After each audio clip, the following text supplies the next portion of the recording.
Hello investors, मैं आपका स्वागत करता हूँ आपके अपने YouTube channel the smart investor पर। गाइज चले चलते आज बात करते हैं IDFC फर्स्ट बैंक के ऊपर।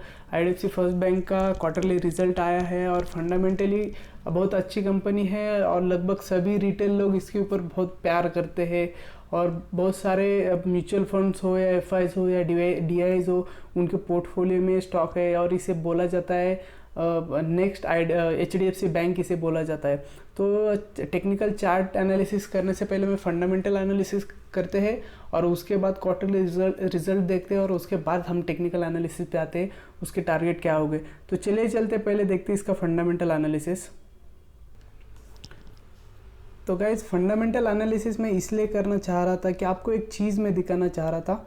अगर यहाँ पर आप प्रमोटर होल्डिंग देखते हो तो लगभग 36% प्रमोटर होल्डिंग है और प्लेज जो शेयर्स होते हैं जो कंपनी बचाने के लिए या खुद की गलतियाँ छुपाने के लिए या और कुछ कर्जा कम करने के लिए प्रमोटर वो अपने शेयर्स प्लेज करते हैं और गिरवी रखते हैं। ऐसा कुछ भी नहीं हुआ है। प्रमोटर ने 36% शेयर्स है, एक भी शेयर्स उनके प्लेज नहीं। डेब्ट टू इक्विटी है, लेकिन हर कंपनी काम करती है तो उसके ऊपर कर्जा होता है। उसको एक्सपांड करने के लिए, कंपनी को अपग्रेडेशन के लिए पैसा मांगता है, तो पैसा लोग यहाँ वहाँ से कंपनी वाले पैसा उठाते हैं तो उनके ऊपर कर्जा बढ़ता है। तो शायद मुझे ऐसा लग रहा है कि तो जो कर्जा है वो रहना चाहिए कंपनी में। आप टॉप की 5 कंपनी देखिए, उनके ऊपर भी कर्जा है, कोई भी कंपनी डेब्ट फ्री नहीं है।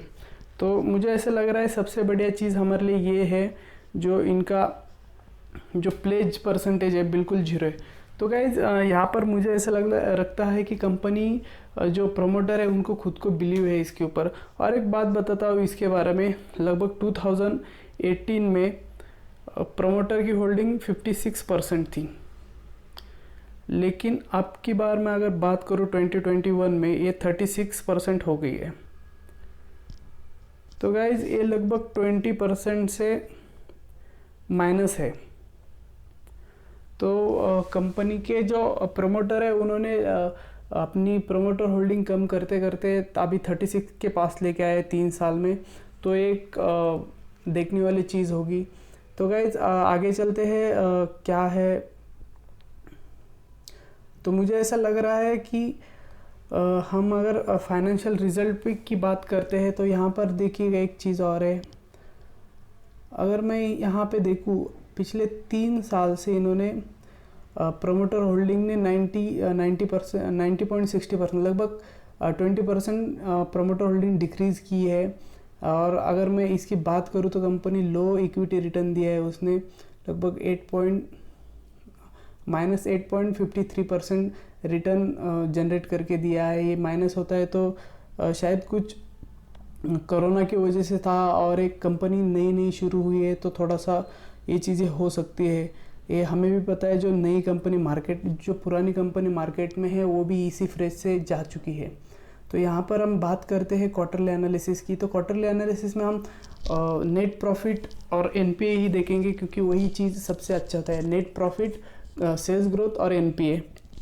तो गाइज यहाँ पर देख सकते हो आप नेट सेल, अगर मैं बात करूँ रेवेन्यू इस क्वार्टर में 4,989 था, तो इस क्वार्टर में 4,9,101 हुआ है। अगर यहाँ पर आप बात करोगे तो ये चीज़ है।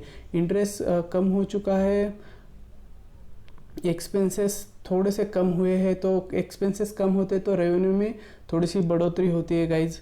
अगर मैं प्रॉफिट की बात करूँ तो यहाँ पर आप देख सकते हो प्रॉफिट बिफोर टैक्स। अगर हमें ये नहीं देखना, हमें नेट प्रॉफिट देखना है। यहाँ पे नेट प्रॉफिट लगभग पिछले क्वार्टर में 600 करोड़ का लॉस दिखा रही थी कंपनी। इस क्वार्टर में कंपनी ने 600 करोड़ का लॉस रिकवर करके 111 प्रॉफिट किया है। 111 प्रॉफिट में है कंपनी। ये कोई बुरी चीज़ नहीं है, बहुत बढ़िया चीज़ है। यहाँ पे अगर EPS देखो तो -1 था तो उन्होंने माइनस से प्लस में लाके छोड़ दिया है इसे। तो ये चीज़ अच्छी है कंपनी के लिए। 600 करोड़ का घाटा अगर कंपनी रिकवर करके 100 करोड़ रुपए बना लेती है तो ये कंपनी में एक अपने आप में एक बात है। तो यहाँ पर आप ईयरली का देखोगे तो ईयरली का अभी देखना कुछ ठीक नहीं है। अगर मैं यहाँ पे एक चीज़ आपको दिखाता हूँ, यहाँ पर देखिए प्रोमोटर होल्डिंग 52% है। एफ की गाइस आप एफ की ये देखिएगा शेयर होल्डिंग, लगभग 15% शेयर होल्डिंग एफ ने ली है। डी के पास 10% है, गवर्नमेंट के पास 4% है और रिटेल के पास 35% है। रिटेल के पास ज़्यादा है तो स्टॉक जिस तरीके से IRCTC गिरा वैसा IDFC फर्स्ट बैंक अगर कुछ साल बाद अगर बहुत अच्छी प्राइस मिलती है उसकी तो ये इतना इजीली नहीं गिरेगा, क्योंकि पब्लिक के पास सबसे ज़्यादा शेयर होल्डिंग है। तो मुझे लग रहा है ये है इसकी फंडामेंटल एनालिसिस और क्वार्टरली रिजल्ट। तो गाइज क्वार्टरली रिजल्ट अच्छा है, कंपनी ने 600 करोड़ का लॉस रिकवर करके 100 करोड़ का प्रॉफिट भी किया है। तो चलिए चलते हैं, हम चार्ट पे चलते हैं। अगर मैं चार्ट की बात करूँ तो चार्ट में एक बहुत अच्छा पैटर्न भी बना हुआ है, एक स्ट्रक्चर अच्छा बना हुआ है। अगर मैं चार्ट को थोड़ा सा क्लोज करके भी मैं दिखाऊं तो आपको एक दिख रहा है क्या, यहाँ पे एक हेड एंड शोल्डर पैटर्न बनता हुआ नज़र आ रहा है, जो हमें मतलब बेरिश मूवमेंट दिखा सकता है। तो एक मेरे दिमाग में आया था कि यहाँ से हो सकता है। तो यहाँ पर आप देखिएगा गाइज, अगर हेड एंड शोल्डर पैटर्न अगर क्रिएट हुआ है, अगर वो वर्क करता है तो यहाँ से मार्केट गिर सकता है। लेकिन उसके लिए 2 सपोर्ट जोन है, बहुत ही अहम सपोर्ट जोन उसके लिए मैग्नेटिक जोन रहेगा। 43 रुपीज़ से लेकर 44 के जो रेंज है वो एक मैग्नेटिक जोन बन के आई है मेरे मैथमेटिकल कैलकुलेशन से। तो यहाँ पर आप अगर मैं प्राइस यहाँ पर नीचे आ जाती है 44 से लेके 43 के पास, तो प्राइस यहाँ से रिवर्स होने के चांसेस ज़्यादा है। अगर मैं चार्ट पैटर्न की भी बात करूँ तो यहाँ पर आप देख सकते हो हायर लो बनाते हुए चार्ट नीचे आ रहा है। ये बेस फॉर्मेशन होती है, अगर आप यहाँ पे देख सकते हो तो देखिएगा प्राइस बिल्कुल यहाँ पे बेस फॉर्मेशन करते हुए ऊपर जा रही थी। अगर यहाँ पे देखिएगा आप बिल्कुल यहाँ पे एक सपोर्ट बनाते बनाते प्राइस ऊपर चल रही थी, एक बेस फॉर्मेशन हो रहा था यहाँ पे। तो इसी तरीके से कुछ बेस फॉर्मेशन अपर साइड से भी हो रहा है। मुझे ऐसा लग रहा है कि वो बन सकता है, सेलिंग का पैटर्न भी बन सकता है यहाँ पर। तो मुझे ऐसा लग रहा है कि अगर मैं प्राइस की बात करूँ तो प्राइस फ़िलहाल अभी बहुत सस्ती है, तो इसमें सोचने वाली बात नहीं कहाँ पर लेना है क्या। 50 रुपीज़ के पास प्राइस है तो कोई भी रिटेल पब्लिक तो ईजीली ले सकता है। लेकिन आपको अच्छी प्राइस बाइंग प्राइस अगर आपको चाहिए तो ये मैग्नेटिक जोन के पास अगर प्राइस आती है तो बिल्कुल एक्यूमुलेट कर लेना, बहुत ही बढ़िया प्राइस मिलेगी आपको। अगर मैं हेड एंड शोल्डर पैटर्न की बात करूँ, अगर यहाँ से ये कुछ मार्केट भी फ़िलहाल रेड जोन में चल रहा है, फॉल कर रहा है, कुछ बड़े लोगों का मानना है कि एक मार्केट में फॉल आ सकता है। एक मार्केट में अगर हम बात करें तो मार्केट 90 डिग्रीज़ में ऊपर चला गया था, तो इसमें एक थोड़ा सा रुकावट होनी चाहिए। अगर मार्केट को हेल्दी करेक्शन करना है तो मार्केट को 10 से 15% तो गिरना पड़ेगा। अगर शायद 10% भी गिर जाए तो IDFC फर्स्ट बैंक को भी इसका इफेक्ट होगा। तो इसी में एक थोड़ा सा अगर रिवर्स मार्केट हो जाता है तो फिर से 35 के पास अगर प्राइस आती है तो 35 एकदम बेस्ट लेवल है बाइंग के लिए।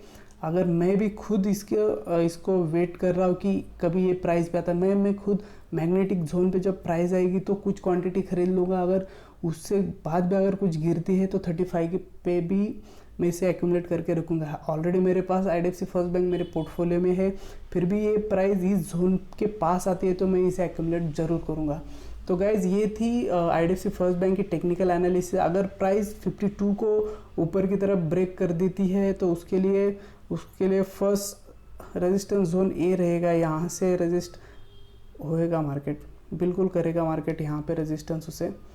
तो अगर प्राइस 52 को ब्रेक करती है क्लोजिंग बेसिस पे तो मैं अगला एक वीडियो लाऊंगा ये प्राइस कहाँ तक जा सकती है। तो फिलहाल के लिए आप यही देख लेना, एक हेड एंड शोल्डर पैटर्न भी बन रहा है तो गड़बड़ी मत करना, प्राइस हमें और अच्छे दाम पे मिल सकता है ये स्टॉक। तो ये थी इसकी टेक्निकल एनालिसिस। फिलहाल प्राइस चल रही है 59.50 पैसे। अगर प्राइस 43 से लेकर 44 के रेंज के बीच में अगर प्राइस आती है तो एक्यूमुलेशन ज़रूर करना। मैं ये नहीं कह रहा हूँ कि प्राइस यहाँ से गिर सकती है, लेकिन यहाँ पे स्ट्रॉन्ग सपोर्ट बन रहा है तो यहाँ पे सपोर्ट लेगी प्राइस। यहाँ से अगर रिवर्स करती है तो बहुत बढ़िया। अगर उससे बढ़िया ये चीज़ होगी कि प्राइस 35 के पास अगर आ जाती है तो हम रिटेल लोगों को ही अच्छी बात है, वो हमारे पास हमारे पोर्टफोलियो में और स्टॉक आ जाएंगे। तो गाइज़ ये थी IDFC फर्स्ट बैंक की टेक्निकल, फंडामेंटल और क्वार्टरली रिजल्ट की एनालिसिस। तो स्टॉक बहुत ही बढ़िया है, ये पोर्टफोलियो स्टॉक है नेक्स्ट HDFC बैंक इसे बोल रहे हैं लोग, और ये बिल्कुल यही है। अगर मैं बात करूँ HDFC बैंक की तो उसका स्टार्टिंग फ्रेज भी सेम लेवल का था। अगर आप 2010 2009 में अगर जाते तो स्टॉक प्राइस इसी रेंज में चल रही थी, दिखाई देगी आपको। तो गाइज IDFC फर्स्ट बैंक को बाइंग ही करना, बाय ऑन डीप ये करना, ये सेल करने का स्टॉक नहीं, बिल्कुल पोर्टफोलियो स्टॉक है। जब भी मार्केट डिप करेगा तो इसको सेल ही करना है। यहाँ पे अगर पैटर्न की बात करूँ तो ये पैटर्न भी सेलिंग का ही दिखा रहा है, हायर लो बनाते हुए जा रहा है नीचे। ये शायद एक अगला हायर लो बन सकता है 3rd नंबर का। तो वेट एंड वॉच करेगा, प्राइस जैसे ही डिप करते तो बाय कर लेना। तो गाइज़ ये थी HDFC बैंक की टेक्निकल एनालिसिस। तो आपको मेरा वीडियो अच्छा लगा तो चैनल को लाइक कीजिए और सब्सक्राइब करिएगा गाइज़, और आप कमेंट ज़रूर कीजिएगा आपको अगर किसी चीज़ पे वीडियो चाहिए तो वैसे ही बात करते ना मुझे। Thank you for watching my video, thanks a lot.